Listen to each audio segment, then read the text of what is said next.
Hello friends, എല്ലാവർക്കും എൻ്റെ YouTube ചാനലിലേക്ക് സ്വാഗതം. ഞാനിന്ന് കേടെറ്റ് എക്സാമിനും സി-ടെറ്റ് എക്സാമിനും പ്രധാനമായിട്ട് വരുന്ന ഒരു ടോപ്പിക്കാണ് പഠിപ്പിക്കാൻ പോകുന്നത്. മറ്റൊന്നുമല്ല, ഇൻ്റലിജൻസ് തിയറി അല്ലെങ്കിൽ ബുദ്ധി സിദ്ധാന്തങ്ങൾ. അതിൽ ഏകദേശം 11 എണ്ണമാണ് ഇന്ന് പറയാൻ ഉദ്ദേശിക്കുന്നത്. നമുക്ക് ഓരോന്നായിട്ട് നോക്കാം. ക്ലാസ്സിലേക്ക് കിടക്കാം. എല്ലാവരും റെഡിയാണല്ലോ അല്ലേ? തുടങ്ങാം. ആദ്യത്തെ ബുദ്ധി സിദ്ധാന്തം എന്ന് പറയുന്നത് ഒന്നാമത്തത് ഏകഘടക സിദ്ധാന്തം അല്ലെങ്കിൽ single or unitary or monarchy theory. ഈ തിയറി കൊണ്ടുവന്നത് ആരാണ്? Doctor Johnson. ഡോക്ടർ ജോൺസൺ ആണ് single unitary monarchy theory. Single എന്ന് പറയാം, അല്ലെങ്കിൽ സിംഗിൾ തിയറി എന്ന് പറയാം, യൂണിറ്ററി തിയറി എന്ന് പറയാം, അല്ലെങ്കിൽ മൊണാർക്കി തിയറി എന്നും പറയാം. ഇനി രണ്ടാമത്തത് ദ്വിഘടക സിദ്ധാന്തം അല്ലെങ്കിൽ ടു ഫാക്ടർ തിയറി. അതാണ് ദ്വിഘടക സിദ്ധാന്തം.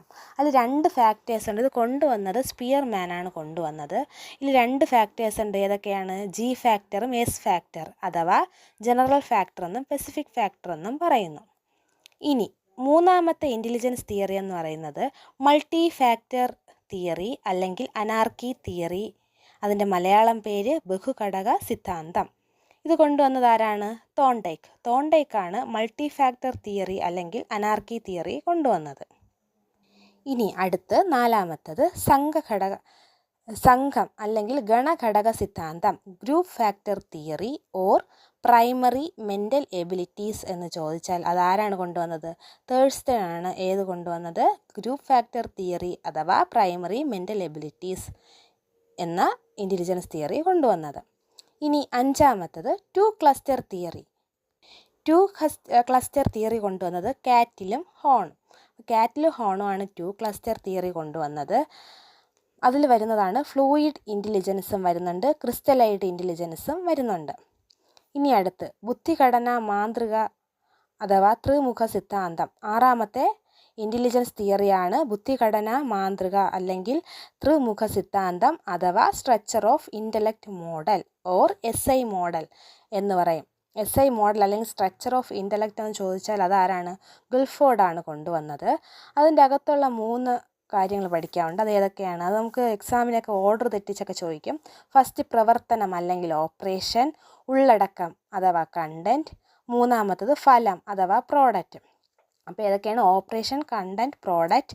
മലയാളത്തിൽ പഠിക്കാൻ ആവശ്യമുള്ളവർക്ക് അങ്ങനെ പഠിക്കാം. പ്രവർത്തനം, ഉള്ളടക്കം, ഫലം. ഇനി അടുത്ത് ഏഴാമത്തെ സിദ്ധാന്തമാണ് ത്രിമൂർത്തി സിദ്ധാന്തം. നേരത്തെ ആദ്യം നമ്മൾ ഗിൽഫോർഡിൻ്റെ ഏതാണ് പഠിച്ചത്? ത്രിമുഖ സിദ്ധാന്തം.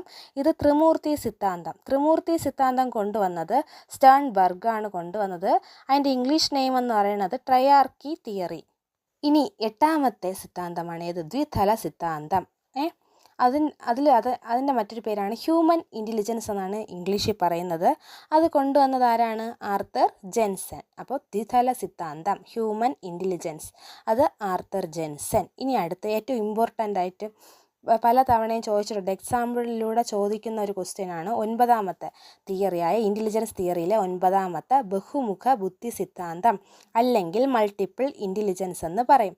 അത് കൊണ്ടുവന്നത് ആരാണ്? ഹവാർഡ് ഗാർഡനറാണ് ബഹുമുഖ ബുദ്ധി സിദ്ധാന്തം അഥവാ മൾട്ടിപ്പിൾ ഇൻ്റലിജൻസ് കൊണ്ടുവന്നത്. ഇതിൽ 9 തരം ബുദ്ധികളെക്കുറിച്ച് പറയുന്നുണ്ട്. നമുക്ക് ഓരോന്നായിട്ട് നോക്കാം. ആദ്യത്തേത് ഭാഷ അഥവാ വാചികം. അതിനെ ഇംഗ്ലീഷിൽ എന്തെന്ന് പറയും? Linguistic or verbal. അത് നമ്മുടെ ഭാഷയുമായിട്ട് റിലേറ്റ് ചെയ്തിട്ടുള്ള ഒരു ഇൻ്റലിജൻസ് ആണ് ഏതെന്ന് പറയുന്നത്? ലിംഗ്വിസ്റ്റിക് ഓർ വെർബൽ എന്ന് പറയുന്നത്. രണ്ടാമത്തത് യുക്തി അല്ലെങ്കിൽ ഗണിതപരം. അതിൻ്റെ ഇംഗ്ലീഷിൽ എന്തെന്ന് പറയും? Logical or reasoning or mathematical.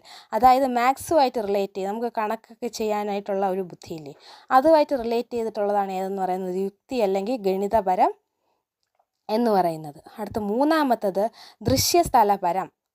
അതിൻ്റെ പേരാണ് വിഷ്വൽ ഓർ സ്പേഷ്യൽ. ദൃശ്യസ്ഥലപരം അല്ലെങ്കിൽ വിഷ്വൽ ഓർ സ്പേഷ്യൽ.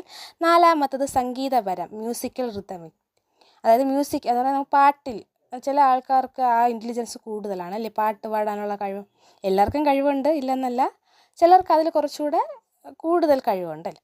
അത് വരുന്നതാണ് ഏത്? സംഗീതപരം അല്ലെങ്കിൽ മ്യൂസിക്കൽ ഓർ റിതമിക്. അത് നാലാമത്തത് മ്യൂസിക്കൽ റിതമിക്. അടുത്തത് അഞ്ചാമത്തത് ശാരീരിക ചലനപരം, ബോഡിലി കൈനസ്റ്റിക്. അപ്പോൾ ആറാമത്തത് ബോഡിലി കൈനസ്തെറ്റിക്. ഏതാണ്? ശാരീരിക ചലനപരം. ഇനി ആറാമത്തത് ഇൻ്റർപേഴ്സണൽ അതിനെ വ്യക്തിയാന്തര ബുദ്ധി. ഇനി ഏഴാമത്തത് ആന്തരിക വൈയക്തികം അതല്ലെങ്കിൽ ഇൻട്രാപേഴ്സണൽ. അപ്പം ആറാമത്തത് ഏതായിരുന്നു? ഇൻ്റർപേഴ്സണൽ. ഏഴാമത്തത് ഇൻട്രാപേഴ്സണൽ. ഇനി എട്ടാമത്തത് പ്രകൃതിപരം, നാച്ചുറലിസ്റ്റിക്. അതായത് ചില ആൾക്കാർക്ക് അത് എല്ലാവർക്കും ഉണ്ട്, പ്രകൃതിയോടുള്ള സ്നേഹം, ആ ഒരു ഇതൊക്കെ റിലേറ്റ് ചെയ്ത് വരുന്നതാണ് ഏതെന്ന് പറയുന്നത് നാച്ചുറലിസ്റ്റിക് അല്ലെങ്കിൽ പ്രകൃതിപരം. ഇനി ഒൻപതാമത്തതാണ് അസ്തിത്വപരം അല്ലെങ്കിൽ എക്സ്റ്റൻഷ്യലിസ്റ്റ് എന്ന് പറയുന്നത്. ഇനി ഒരു കാര്യം കൂടെ പറഞ്ഞുതരാം. ഈ മൾട്ടിപ്പിൾ ഇൻ്റലിജൻസ് അല്ലെങ്കിൽ ബഹുമുഖ ബുദ്ധി സിദ്ധാന്തം കൊണ്ടുവന്നത് ഹവാർഡ് ഗാർഡിനറാണ്. അതിൽ അദ്ദേഹത്തിൻ്റെ ബുക്കിൻ്റെ പേരാണ് ഫ്രെയിംസ് ഓഫ് മൈൻഡ് എന്ന് പറയുന്നത്. ഇനി നമുക്ക് 10ാമത്തെ ബുദ്ധി സിദ്ധാന്തം നോക്കാം. വൈകാരിക ബുദ്ധി അല്ലെങ്കിൽ ഇമോഷണൽ ഇൻ്റലിജൻസ് എന്ന് പറയും.